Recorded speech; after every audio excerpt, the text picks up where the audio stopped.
A palavra de Deus tem inúmeras mulheres e homens que foram exemplos para nós, que inspiraram e até hoje inspiram as nossas vidas.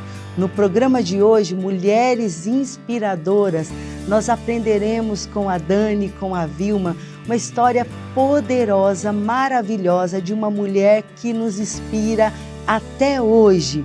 Esse é o nosso programa Conexão Feminina. Eu sou a Eliane, fique com a gente e após a vinheta a gente volta.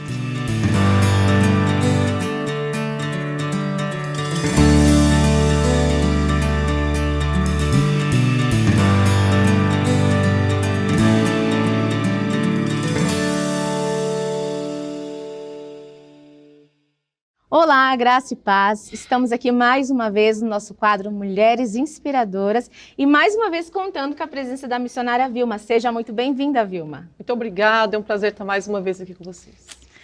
Hoje, a nossa mulher inspiradora é um exemplo de fé, de fidelidade a Deus, de perseverança. E a nossa história está registrada em 1 Samuel, no capítulo 1. A mulher que nós iremos falar é a Ana, a mãe de Samuel. A Ana é uma das poucas personagens bíblicas em que não se tem referência dela, que se fala mal dela, né? Sempre o que se fala de Ana foi algo positivo. A Ana, ela era uma jovem talvez daquelas sonhadoras que sonhavam em se casar, ter a sua vida, seus filhos. Ela se casou com Eucana, um levita, e a Ana não tinha filhos. Eucana, então, tem um segundo casamento com a Penina, e Penina tinha muitos filhos. Porém, o problema estava aí, que a Penina passava o tempo inteiro provocando Ana. Ah, porque você é seca, você não tem filhos, isso e aquilo. E Ana não conseguia engravidar, ela não podia ter esse sonho realizado. E aquilo entristecia o coração dela, porque Penina a hostilizava. Eucana amava muito Ana. E todos os anos eles subiam ao tabernáculo para prestar culto, prestar os seus sacrifícios a Deus. E nós vamos parar aqui nesse cenário, nesse momento da história de Ana. Lá em 1 Samuel 1,7 diz que todos os anos eles subiam ao templo para prestar o culto. E a primeira lição que a gente tira de Ana, que Ana nos influencia até aqui, é a questão da adoração. Ana subia para prestar culto, a gente sabe que prestar culto é adorar, é ter comunhão com Deus. E todos os anos, Vilma, a Ana, ela ia ao templo com o seu esposo adorar a Deus. Sim, ela ia. É muito interessante isso, porque muitas pessoas, quando elas se veem frustradas, tristes, né, por não terem alcançado um objetivo, e da pessoa não querer ir para a igreja, por exemplo, não querer ir adorar, não querer mais cantar, não querer mais orar, e até mesmo falar assim, Deus esqueceu de mim.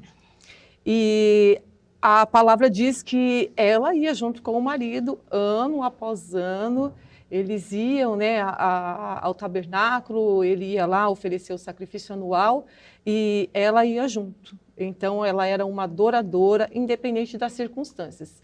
Eu acho que Ana cantaria com muita alegria, né? Esse louvor que a gente costuma cantar, né? Te louvarei, não importam as circunstâncias. Né? Ela não tinha alcançado ainda o grande objetivo da vida dela, que era ser mãe. E mesmo com toda a hostilidade da Penina, ela não deixava de ir ao templo. Eu fico imaginando que ir ao templo era algo assim, era muito especial. Era também uma viagem, né? Porque tinha que preparar muita coisa, né? E você imagina que a Penina hostilizava ela muito porque ela não tinha filhos. A Penina ia levando filhos, né? Não eram poucos. Imagina, né? Eu fico pensando, quem já teve filho sabe como que é, aquela criançada, né? Ali em volta. A filhinha atrás, a escadinha. Dando trabalho, né? Talvez Ana até tivesse que dar uma força ali, né? Uma ajuda, e ela não tinha o seu próprio filho. E nada disso fazia a Ana desanimar. Desistir. Ela sempre ia, ela ia ao tabernáculo, mesmo com o coração angustiado. Ela mesma fala, né, que ela tinha um Espírito coração abatido. angustiado e estava muito triste, mas mesmo assim ela não deixava de ir à igreja, ao tabernáculo, né, não deixava de adorar o Senhor. Vamos pensar assim um pouco do sentimento que Ana sentia, né? Ela, jovem, se casou, depois o esposo acabou tendo outros filhos e a casa cheia, né? A casa da Penina sempre cheia de muitas crianças. Talvez o sonho de juventude que Ana teve foi ter a casa cheia, crianças correndo pela casa, aquela bagunça de brinquedos, as risadas altas. Mas na casa de Ana o cenário era outro. Eu acho que ela também era um pouco solitária, né? Porque, querendo ou não, o Eucana tinha que dar mais atenção Penina, aos filhos, porque tem que dar atenção para os filhos, né? Eu penso que ela também devia ser solitária, porque a casa dela estava vazia, né? E basta um filho para encher a nossa vida. Ela muito. não tinha nenhum filho, né? Mas mesmo assim, ela ia junto com o marido, né, prestar lá o sacrifício anual, né, o culto anual, ela sempre ia, ela não ficava em casa, né, por causa disso. Nós havíamos conversado um pouquinho, a questão, por exemplo, de pessoas que passam por problemas, passam por dificuldades e ficam contando para todas as pessoas os seus problemas. Isso não é errado, né, Vilma? Tanto é que a Ana... O Eucana conhecia a angústia de Ana. E ele ainda dizia assim, ele amava tanto ela que dizia assim, poxa, Ana, eu te amo tanto. Será que eu não sou o suficiente para você? Mais do que 10 filhos? Mais do que essa casa cheia? Não, não é. Para nós mulheres, nós sabemos que faltava algo, né? Mas ela abria o coração dela para o esposo dela. E ela também abria o coração dela para Deus. Então, a nossa lição que Ana ensina aqui, independente das circunstâncias, igual o louvor que você falou, te louvarei, não importam as circunstâncias. E a gente já ouviu inúmeros testemunhos de pessoas que passaram por provas, né? E louvavam esse hino. Ela estava lá louvando a Deus e abrindo, rasgando o coração dela, mesmo diante de tudo que ela estava passando. E essa lição fica para você que está nos assistindo hoje, né? Nós não sabemos o que você tem passado, por quanto tempo você tem esperado, mas assim como Ana, que Ana te influencie a não desistir, a permanecer na presença do Senhor. Mais um culto. Sim, é mais um culto que eu vou diante do meu Deus, eu vou contar para Ele mais uma vez o que está acontecendo comigo. Eu vou em gratidão a Ele, então não desista. Adore a Deus independente das circunstâncias, é a primeira lição que Ana nos deixa hoje. Outra situação que chama a atenção na história de Ana é a seguinte. Em Juízes 21:25, diz assim que naquele tempo não havia rei em Israel. E em 1 Samuel 3:1 diz que a palavra do Senhor ela era rara.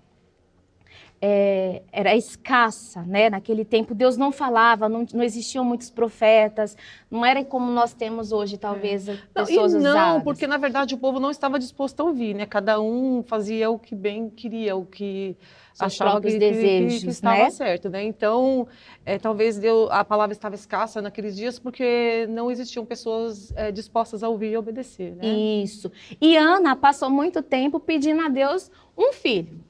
Eu acho que quando ela começou a pedir a Deus, Senhor, eu sou uma mulher, quero sentir dentro do meu ventre um neném, eu quero segurar no meu colo, e talvez essa tenha sido a oração dela por muito tempo. Eu quero saber como é amamentar, quero ver os primeiros passos. Mas enquanto ela orava esse tempo todo, nada acontecia. Até que Ana, ela acaba, vamos pensar assim, mudando um pouquinho a oração dela. E ela começa a pedir, sim, um filho a Deus, mas ela fala assim, que ela quer um filho a Deus. Como é que a Bíblia diz aí, no versículo 11, Vilma, pra gente? Ela fez um voto dizendo, ó Senhor dos Exércitos, se tu deres atenção à humilhação de tua serva e te lembrares de mim, e não te esqueceres de tua serva, mas lhe deres um filho, então eu o dedicarei ao Senhor por todos os dias da sua vida, e seu cabelo e a sua barba nunca serão cortados. Então, a Ana já nos dá um outro ensinamento aqui, né? ela passou a desejar um filho não só para ela, mas ela desejava um filho para o Senhor, que aquele filho servisse ao Senhor. Então ela nos influencia a desejar aquilo que o Senhor deseja para a gente também. E aquele filho não seria só dela, né? Dela e do Eucana, né? Senhor, esse filho vai ser nosso, né? Eu vou ter esse filho, Que bonito, mas né? em gratidão eu vou a ti. Né? Vou entregá-lo para o Senhor novamente, né? Requer uma intimidade muito grande com Deus, requer uma fé, né? E a disponibilidade em agradar, em ofertar. Mas isso também nos faz pensar como têm sido as nossas orações. Nossas orações, elas têm sido egoístas?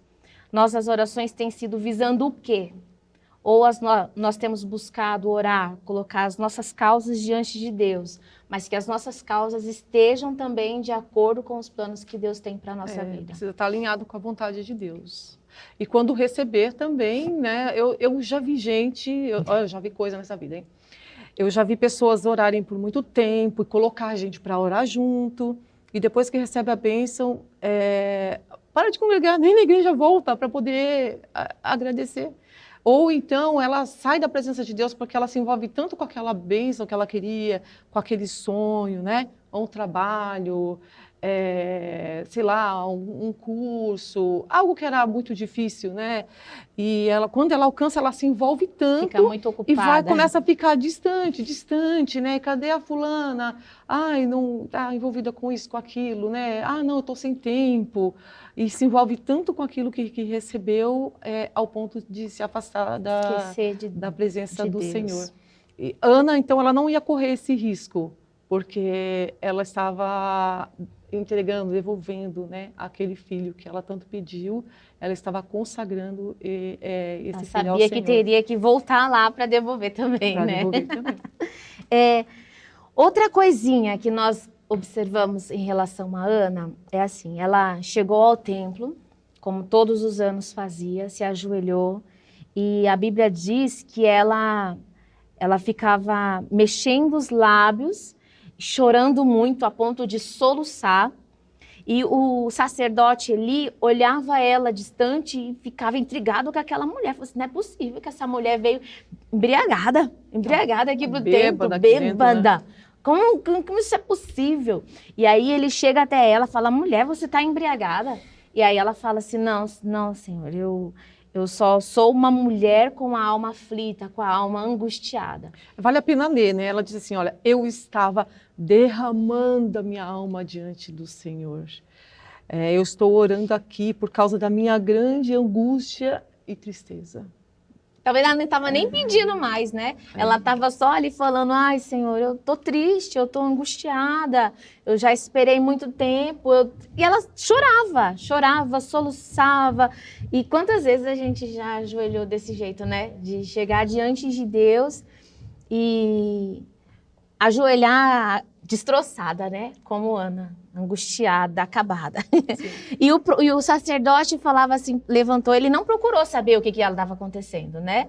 Mas aí ele abençoou ela, e quando ela levantou-se, o semblante dela já não era mais aquele semblante que ela vinha no caminho, que ela vinha em casa, que ela se ajoelhou. O semblante dela já não era mais um semblante triste. E aí a gente pode ver o brilho da fé. Sim. E ela comeu e o seu rosto já não estava mais abatido.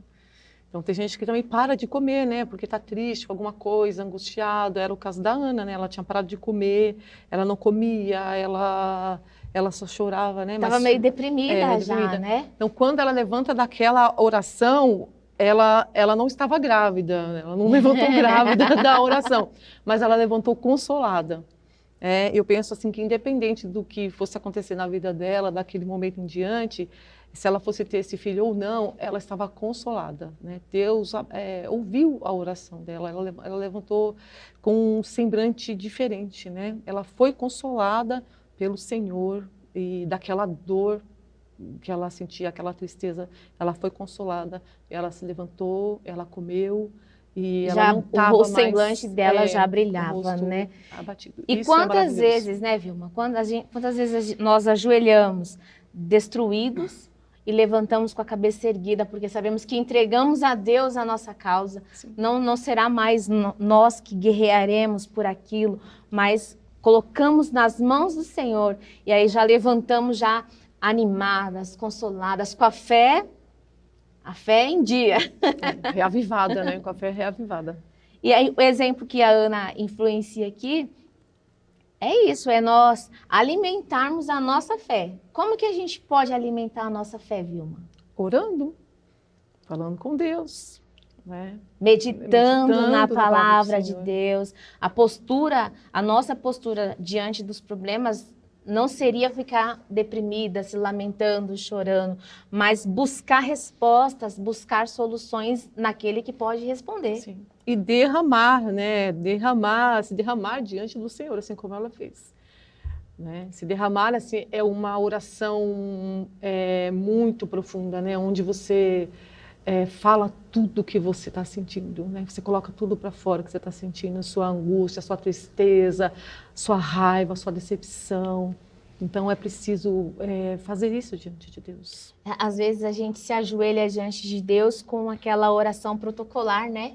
Senhor, muito obrigada por esse dia, muito obrigada por isso, por aquilo, abençoa a minha noite, aquilo outro, amém. E a gente às vezes só dá aquela pincelada no nosso problema. E aí, como que a gente se derrama diante de Deus se não tem esse tempo, aí né? o que acontece? Aí a pessoa também fica remoendo aquilo, o problema, né? Remoendo, pensando naquilo e se entristecendo cada vez mais, né? Mas quando a pessoa ela consegue fazer esse exercício, né, de se derramar na presença do Senhor, então ela coloca essa angústia para fora, então ela vai se sentir bem melhor. E também o consolo do Espírito Santo, né? Sim. Que vem sobre a vida da pessoa. Eu me lembrei agora que Jesus, quando ele ensinou a oração do Pai Nosso, ele fala assim, entra no teu quarto, né? Na sua intimidade, vai lá no teu quarto. Ele deu o modelo da oração, mas esse conselho de entrar no nosso quarto é porque às vezes a gente não tem coragem, né? De ficar, às vezes na igreja a irmã fala assim, não vou orar porque a irmã vai estar ouvindo o meu problema. Mas a gente tem a nossa intimidade, o nosso lugar secreto, para chegar e... Tem orações que a gente não tem palavras, tem orações que a gente não tem como descrever a nossa situação. Mas são nessas horas, é nessa hora que a gente precisa se derramar na presença de Deus, que o Espírito Santo vem e ele interpreta, ele intercede os nossos gemidos de forma inexprimível. E será que tem alguém aí que está assistindo a gente que já passou por essa situação, já se derramou na presença de Deus e Deus atendeu, né? Se tiver, conta pra gente aí nos comentários que a gente vai ficar muito feliz de saber. Eu creio que tem. Eu creio que temos muitas Eu teria irmãs. muitas coisas para contar, né? Mas o tempo não dá. Para concluir aqui, gente, mais uma lição que a Ana, ela nos deixa é assim. Quando ela estava angustiada lá no templo, ela fez o quê, Vilma? Um voto. Ela fez um voto. E Deus ouviu a oração dela. Deus deu a ela um filho. E o que ela fez depois disso? Ela cumpriu o voto, né? Ela, em tempo certo, determinado, depois da criança desmamada, ela foi lá e entregou esse filho para poder terminar de crescer, né? Lá dentro do tabernáculo e para poder servir lá também, servir ao Senhor. E Ana, ela fez algo assim, algo lindo. Ela chegou lá e ela fez uma oração que está registrada em 1 Samuel, no capítulo 2. É uma oração assim, onde a Ana... eu imagino o semblante radiante de Ana. E aí ela vem diante de Deus e fala assim, o meu coração exulta, o meu poder está exaltado no Senhor, e a minha boca se dilatou sobre os meus inimigos, portanto, me alegro na tua salvação. E aí no versículo 2 ela fala assim, não há santo como o Senhor, porque não há Deus fora do Senhor, não há Deus fora de ti. E ela fala assim, rocha nenhuma há como o nosso Deus. Olha, a fé de Ana estava inabalada nesse momento, né, Vilma? Muito, e ela segue exaltando o Senhor com esse cântico. Eu penso até que o Espírito Santo estava dando esse cântico. Inspirando, né? Ela ali, né? Ela. E nesse cântico ela fala como ela amava o Senhor, né? É um cântico também de gratidão. É um cântico onde ela reconhece a soberania de Deus sobre a vida dela, sobre a vida de tudo todos. e de todos. E ela também deixa um exemplo aqui, porque ela foi muito humilhada por não poder ter filhos. Ela foi muito humilhada.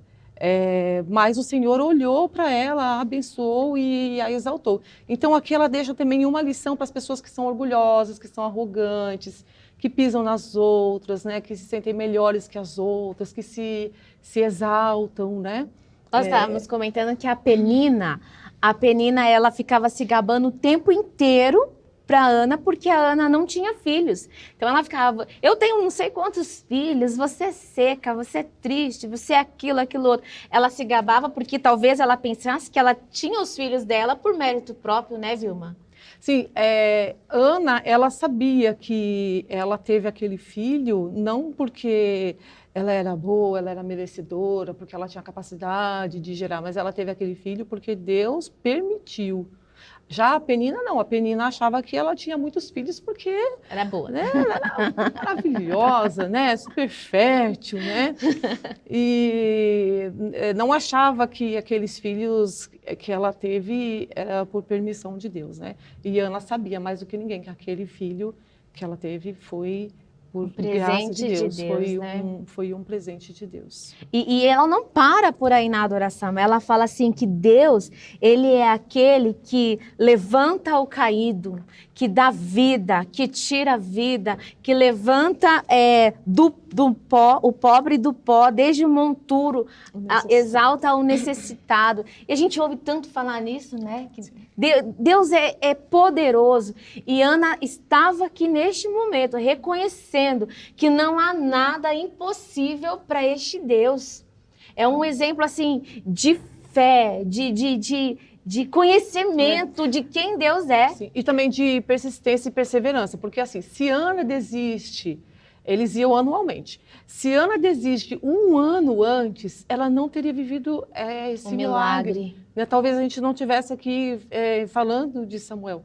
Então é um exemplo de persistência, né? Aquele ano talvez tivesse sido mais difícil, mais difícil, né? Onde ela sofreu mais, mas ela foi aquele ano e recebeu a bênção do Senhor, né?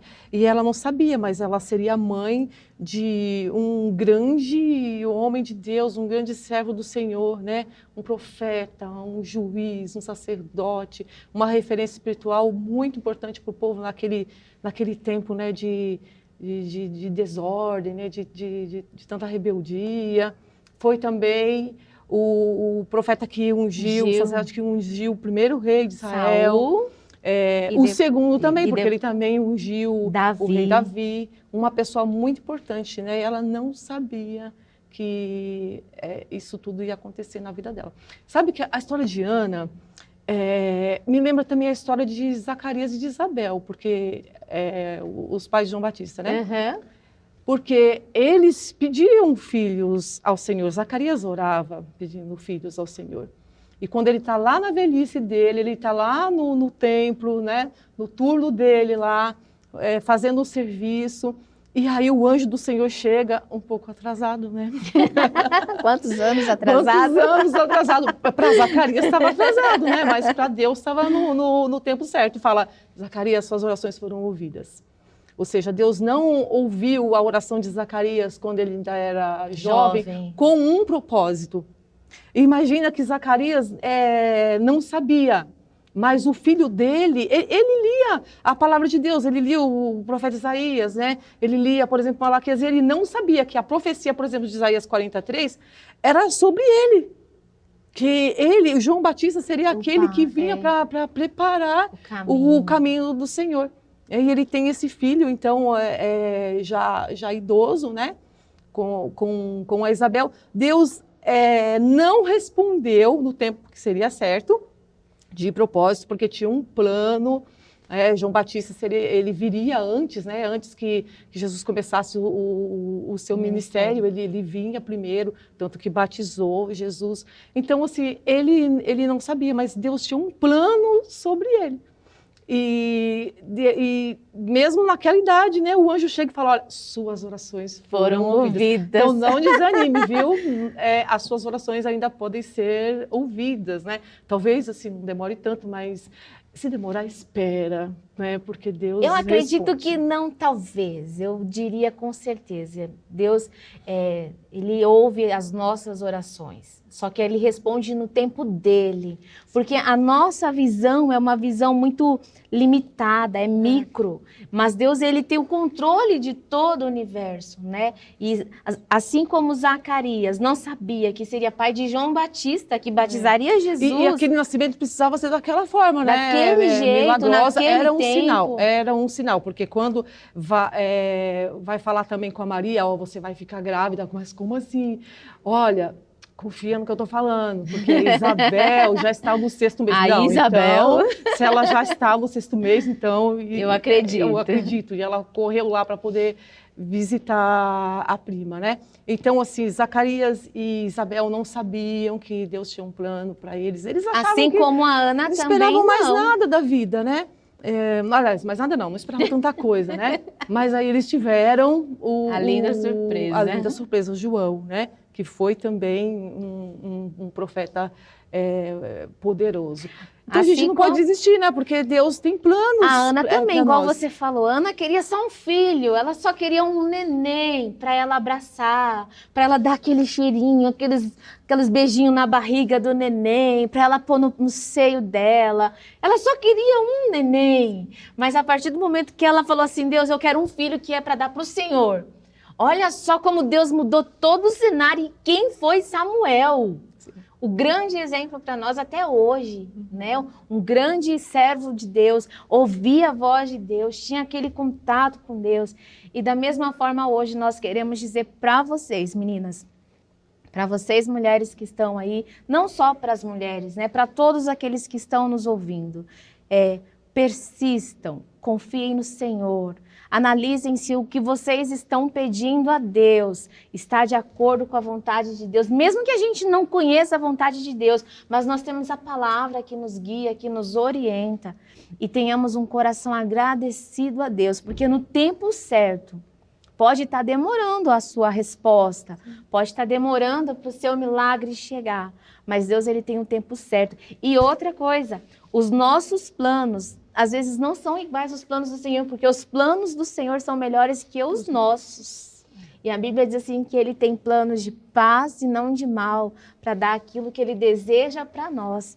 Então que hoje, você que talvez esteja triste, chorando, há esperança para vocês. Há esperança, porque o nosso Deus, ele ainda realiza milagres, ele realiza sonhos, e que a Ana possa ter te ajudado, possa ter te influenciado, e que o Espírito Santo hoje te fortaleça a não desistir, a não sair da presença dele, a perseverar, a continuar adorando, porque no tempo certo a promessa há de se cumprir. Que Deus te abençoe, que este programa tenha edificado a sua vida e nós te aguardamos no próximo, né, Vilma? Fiquem com Deus, até a próxima. Como Ana nos inspira, como a vida dessa mulher nos traz um exemplo tão importante e tão maravilhoso. Orar faz bem à alma, orar é a certeza de que Deus nos traz a resposta, de que Deus ainda opera milagres. Aprendemos com a vida dessa mulher e eu espero que essa mulher te inspire, que essa mulher toque a sua vida. Então, minha querida, eu acredito que hoje ainda tem muitas mulheres que precisam ser tocadas, tem muitas mulheres que precisam ter a sua esperança renovada. Compartilhe esse link, seja a bênção de Deus, seja usada por Deus, compartilhe esse link para que outras mulheres se levantem em oração e vejam a resposta de Deus. Obrigada por estar com a gente até agora, tenha uma linda noite e até o próximo programa.